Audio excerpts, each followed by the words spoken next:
Good afternoon, everybody, and thanks for tuning in to John Kelly's Thrive. Welcome. Welcome to today's show, Intervention in the Family. What to do? Now, I must put a disclaimer out there. This is purely for educational purposes and is my opinion based solely on strength, hope, and experience. Being a recovering cocaine addict, retired clinical social worker, and addiction specialist. This is not counseling, folks. Bottom line, this is not counseling. These are suggestions. It's going to be sincerely up to you. Whether you follow through or you don't follow through, totally up to you. Okay. There's a saying in our field that there's no such thing as a bad intervention, and that any intervention is a good intervention. And the reason for that saying, and it's very true, is because when you have any kind of disorder or disease starting, the sooner you catch it, the better off you're going to be. I mean, think of any disease. The sooner it's intervened on, the better chance you have of recovering from it or curing it and certainly getting better. As parents, it's important to know, how to confront self-destructive behavior head on. I mean, that's important because it has to be turned around, and especially with addictive illness, or if it's not turned around, this addictive illness and self-destructive behavior will take your loved one, sooner than later to a very, very bad place, and it can be it could even lead to death, as you know. Okay, so it's very important to intervene sooner than later. The reason is because in most cases, when you're dealing with children at an earlier age, it's usually easier to turn them around. The younger they are, we found, throughout years of working in the field, that the intervention of younger kids really renders much better results than older kids. The older the child gets, the harder it is to turn around, bottom line. If a child is moving up the line, 14, 15, 16, 17, you got to be very careful. It's very hard to turn it around. The younger you can catch them, the younger you can intervene on them, the better off it's going to be for the family. There's no question about it. And at that point in time, I've seen a lot of kids turn it around because of their parents and prosper and move on to better things, more healthier things. For instance, sports and things of that nature. Most importantly, you're detouring them around substance abuse or addiction. You're getting them away from it, because addictive illness can definitely kill the addict, and it does. We see it every night on TV. The other thing that I really want to focus on is how to intervene. I think that's very, very important. Many parents have said over the years, how do I intervene? What do I do? And they ask themselves, should I intervene? Should I even get involved? Maybe you'll just grow out of it. Maybe it's just a phase she's going through. They're going to grow out of it. So what's the big deal, right? Let me tell you something. The answer is, you being the parents, you have a moral obligation, and you are responsible for your child, usually until they're 18, or for any child, I believe, that lives under your roof. The consequences of not intervening could be neglect, could be looked at as neglect if you allow it to go on. And believe me, substance abuse that goes into addictive illness only gets worse. It's a very progressive illness, just like any other disease. Diseases are progressive illnesses, with the final ending being self-destruction. That's what any disease or addictive illness wants to do. It wants you to self-destruct, and it wants to kill you. All right, that's the bottom line. I can't sugarcoat it. All right.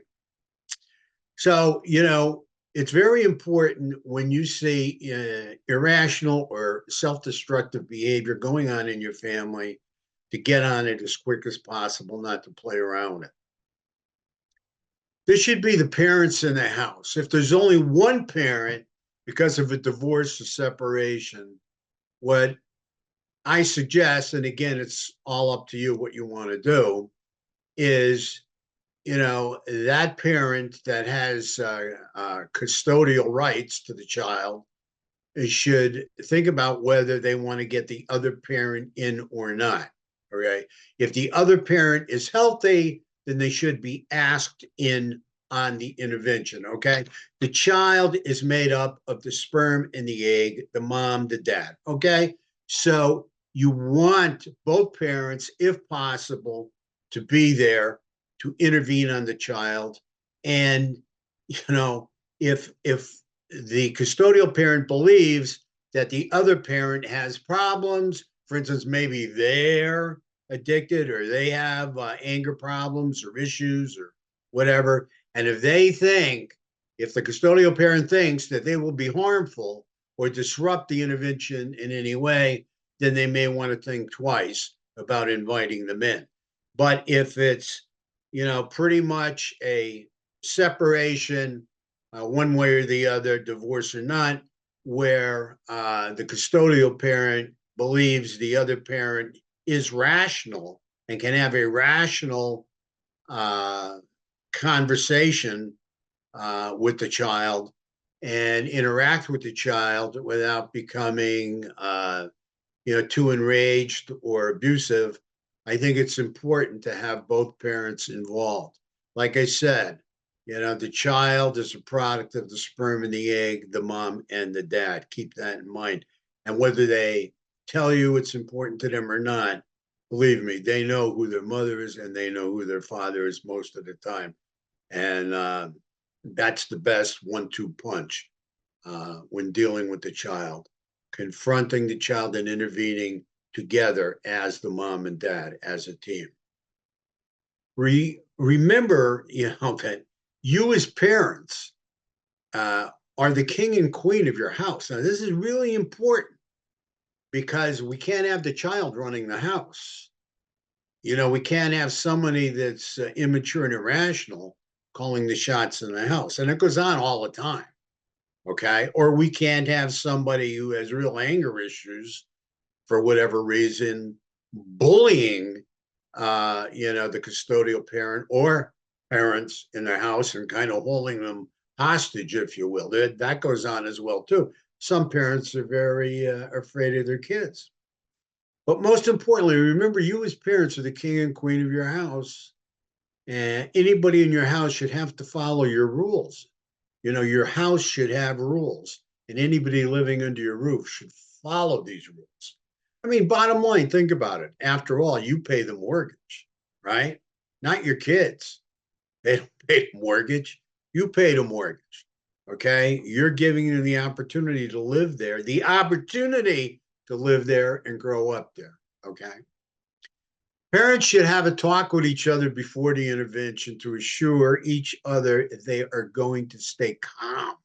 It's important to have a good, calm, logical conversation with your child about what they're doing or why you're intervening or what you're perceiving as erratic behavior or self-destructive behavior. Okay. Stay calm. Okay. Going off and fighting and screaming and hollering will get nothing solved. We'll get nothing solved. So both parents have to agree that they're going to do a calm, intelligent, logical intervention with their child. Okay. And they're going to do this to try and motivate their child in a positive direction away from negative self-destructive behavior. That's what's the goal here, the importance here. What should be brought up to the child is the reason we are talking to you today is because we love you and care about you. We're here today having this conversation, having this family meeting because we love you and care about you. And we don't want to see you harmed in any way, or we don't want to see you self destructing in any way or getting arrested for any illegal substance abuse or use, right? So, in some, I'm sorry, if for some reason the parents do not feel they can talk to their child and intervene logically and calmly, then the bottom line is they should consider making an appointment with a professional therapist. That's what's very important here. If you don't think you can have a calm and logical conversation with your child, and for whatever reason it's too upsetting for you, instead of getting all kinds of angry and crazy and upset and the whole thing blowing up, make an appointment with a professional therapist. Let them run the session. Let them be not only the therapist, but the referee for the family. Okay. If such an appointment is made, I think it's very, very important based on, again, on my history and the years working, a lot of years working in the field. I believe that the parent should not let the child go alone. Parents, do not let your child go alone to the first session. And they may want to be adamant about that. Okay, mom and dad, I'll go see a therapist, but I want to go alone and talk to them first or whatever. This is something I do not agree with. Certainly, it's up to you. Certainly, if you want to let them go for the first session alone, but you're going to go to the second session with them. I've seen some kids go for the first session and talk their mother and father out of not going, and then come home and say, "Good news, mom, dad, we don't have to go to a second session. The therapist said I don't have any problems." Kids can manipulate too, as you know, right? So I think it's very, very important, and kids of all ages, kids of all ages. I don't care for kids 14 to 24. If they're living under your roof, okay, they should live by your rules. And certainly, one of your rules should be that they should not participate in self-destructive behavior or with self-destructive substance. Okay, but again, getting back to the child going alone, I think the parents should be there, if not for the first session, but definitely the second session. I think it's very important. Lots of times, a child doesn't want you to go for the first session for another reason as well. They want to try and feel out and get the therapist to like them, and they're scared of what you're going to bring out when you're there. Okay, that they did or they're not doing, or they're failing or whatever, and it might cause the therapist not to like them or whatever. Look at that's all BS. Okay, bottom line, it's your child, right? You're paying for the session. It's your insurance, so you're paying up front. It's your house. They're obviously having a problem with the rules. You have every right as king and queen of your house to set the conditions for them to see the therapist. Whether you want them to go alone for the first session is up to you. Personally, I don't agree. I think it's a family matter. It's a family situation. A bottom line, this illness, if not intervened on, not only destroys the child, but affects the whole family, mother, father, and other siblings, plus any other relatives or grandparents that are connected to the family. Can have devastating effects on the whole family. And we've seen kids die quickly from overdoses, especially these days with the fentanyl out there. Okay. So the most important thing is, setting the rules and regulations as far as going to see a therapist if you don't want to do the intervention yourself, or if the intervention you do does not work.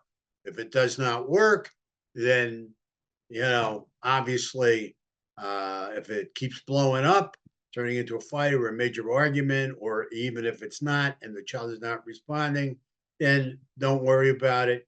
you got to go off and get a therapist, which will become not only a therapist, but a referee for your child and yourselves, because obviously, there's different opinions, there's different people, and there's different ways to communicate, and lots of times you need a referee. I'm sure you know what I'm talking about, to make sure the communication gets through, right? And it's done in a calm, respectful way.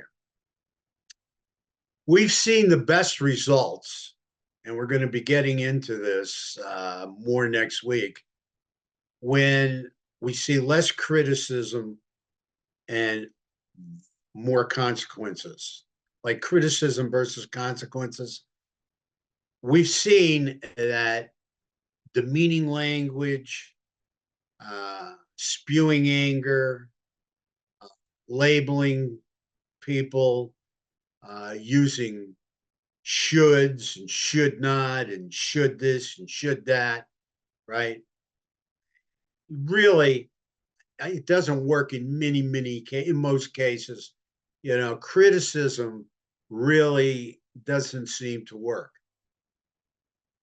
It's important to have, like I said, a good conversation, a good common logical conversation with your child, but try to stay away from criticism. Nobody likes to be put down. I know you don't even like to be put down. Bottom line is, you definitely want to look at, the criticism versus the consequences. Light consequences to start off with can really do wonders. You'd be surprised, especially if a child is young enough and is younger. Okay. Like what child or what kid, what teen wants to lose their phone today, right? I mean, there's different things that can be set up for inappropriate or negative and self-destructive behavior, without getting into a screaming match and blowing up the whole family situation. The most important thing for me, and the most important thing I want you to get out of me today, is make sure you've established the hierarchy of the family that needs to be known to the child. Bottom line, as I mentioned earlier, you are the king and queen of your house. There's no question about it. And you are the hierarchy in your house. You are responsible for your children, I believe, until they're 18, depending on what state you're in. So I think that's the first real lesson we need to go over today, is if there needs to be an intervention, that it's done humanely, and it's done in a very calm and respectful way. Next week, we're going to be getting into how to handle irrational substance abuse and behavior. And that's when, you've moved on to the next step. You've progressed because your child has progressed, and, they're not responding to common respective talks with you. Okay. They're flying off the handle. They're stealing. They're acting completely irrational, or they're doing crazy things. Maybe they've gotten arrested. Maybe they're drinking underage, drinking too much, and got a DWI. I mean, we go on and on and on. There's a major list. The most important thing is how to handle irrational and substance abuse behavior. And we'll be getting into that next week. So thank you for today, for tuning in today. Most importantly, take care of yourself and your family out there. Remember, the family is the foundation of the United States, the foundation of the country. Okay. The country was built on the family. The family was not built on the country. Remember this. Okay. So as the family goes, the country goes. If the family is not respected and taken care of, the family can just, just fall apart. And, that's what can happen to the country too. If the family goes, The family foundation breaks up, the country can break up as well. Family is is a very, very important cornerstone and foundation to the country. Thank you so much again for tuning in today.